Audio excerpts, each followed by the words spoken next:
महाराणा प्रताप की जब हम बात करते हैं तो स्वदेश और स्वधर्म के प्रति क्या समर्पण का भाव होना चाहिए,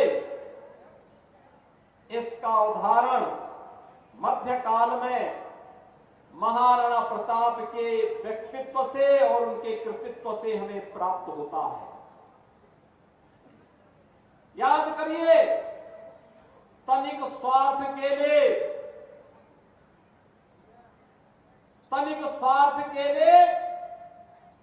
सत्ता के सामने झुकने की प्रवृत्ति से लगट करके उन्होंने स्वाभिमान और सम्मान के साथ साथ स्वदेश और स्वधर्म के लिए अपना पूरा जीवन समर्पित किया। वे चित्तौड़ के उस इतिहास प्रसिद्ध वंश में पैदा हुए,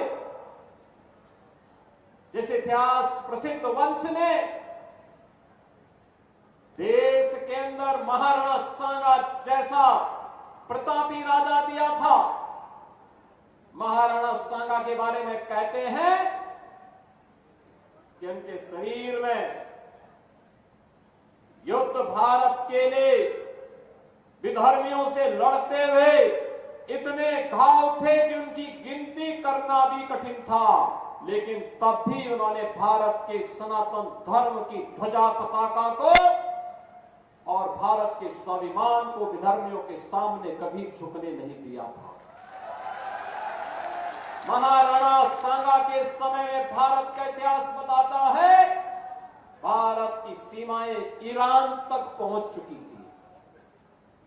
और बहनों और भाइयों, महाराणा सांगा के बाद स्थितियां परिवर्तित हुई।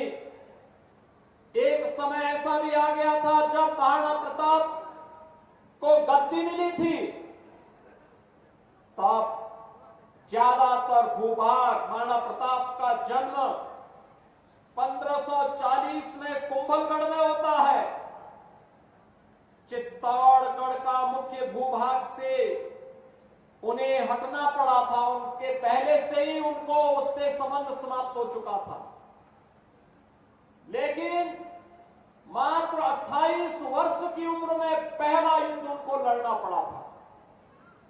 पहला युद्ध 28 वर्ष की उम्र में, और वह भी अकबर जैसे विशाल साम्राज्य के सामने वो युद्ध लड़ रहे थे।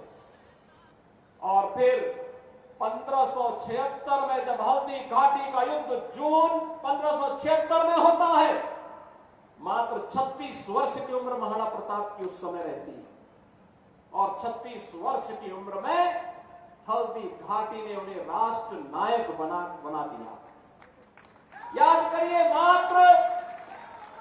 मात्र 20,000 सैनिकों के साथ अकबर की लाखों की सेना का मुकाबला करते हुए, उनके मारते हुए, काटते हुए वे लगातार उस युद्ध को लड़ते रहे।